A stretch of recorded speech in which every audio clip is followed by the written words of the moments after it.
અને આખરે ભારતે પાકિસ્તાની આતંકી સંગઠનો સામે વળતો પ્રહાર કર્યો છે। પહેલગામ હુમલો, ઉરી હુમલો, પુલવામા હુમલો, જેટલા પણ આતંકી હુમલાઓ થયા છે એ તમામ હુમલાઓનો ભારતે આજે વળતો પ્રહાર કર્યો છે। આ પ્રહારની સતત અપડેટ અમે તમારા સુધી પહોંચાડી રહ્યા છીએ અને એ અપડેટમાં જૈશ-એ મોહમ્મદનું જે ઠેકાણું હતું ત્યાં ભારતે એર સ્ટ્રાઇક કરી છે, ત્યાં ઓપરેશન સિંદૂર ચલાવ્યું છે। આ સિવાય 9 આતંકી ઠેકાણાઓ પર ભારતે એર સ્ટ્રાઇક કરી છે અને ઓપરેશન સિંદૂર ત્યાં ચલાવ્યું છે।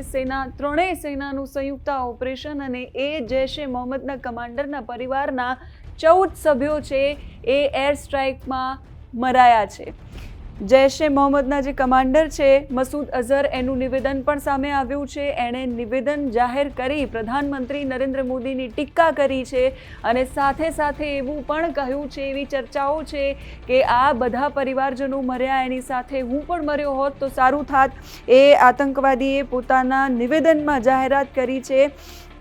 સુબહાનલ્લાહ મસ્જિદ પર ભારતે જે હુમલો કર્યો છે એ હુમલામાં એના પરિવારના 10 સભ્યો અને 4 એના નજીકના સાથીઓ છે એ મરાયા છે। આ પ્રતિબંધિત સંગઠન જૈશ-એ મોહમ્મદ એ જ સંગઠન છે કે જેણે પુલવામા અટેકમાં એનો હાથ હતો, પાર્લામેન્ટ અટેકમાં એનો હાથ હતો અને એ જૈશ-એ મોહમ્મદના આકા મસૂદ અઝહર આજે રડી રહ્યા છે કેમ કે ભારતે વળતો પ્રહાર કર્યો છે। ભારતે જવાબ આપ્યો છે કે જો અમને છંછેડશો તો અમે છોડીશું નહીં અને બદલો જરૂરથી લઈશું। બુધવારે મસૂદ અઝહર દ્વારા એક નિવેદન જાહેર કરવામાં આવ્યું છે અને એમાં એણે લખ્યું છે કે મૃતકોમાં મૌલાના મસૂદ અઝહરની મોટી બહેન, એના પતિ મસૂદ અઝહરનો ભત્રીજો, એની પત્ની, બીજી ભત્રીજી અને એના પરિવારના 5 બાળકોનો સમાવેશ થાય છે।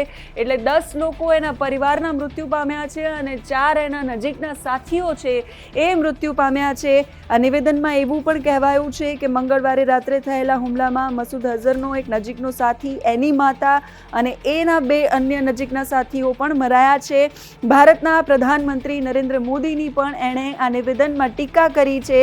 આ અત્યાચારે બધા નિયમો તોડી નાખ્યા છે। હવે કોઈએ દયાની અપેક્ષા રાખવી જોઈએ નહીં, આવું એ આતંકનો આકા લખી રહ્યો છે।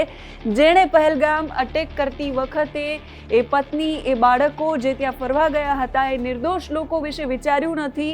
એ આતંકી, એ મસૂદ અઝહર હવે કહી રહ્યો છે કે દયાની અપેક્ષા ન રાખવી જોઈએ। પાકિસ્તાન અને એ આતંકીઓ સાંભળી લે કે હવે દયાની અપેક્ષા ભારત પણ નહીં રાખવા દે કેમ કે ભારત હવે વળતો પ્રહાર કરવાનું છે।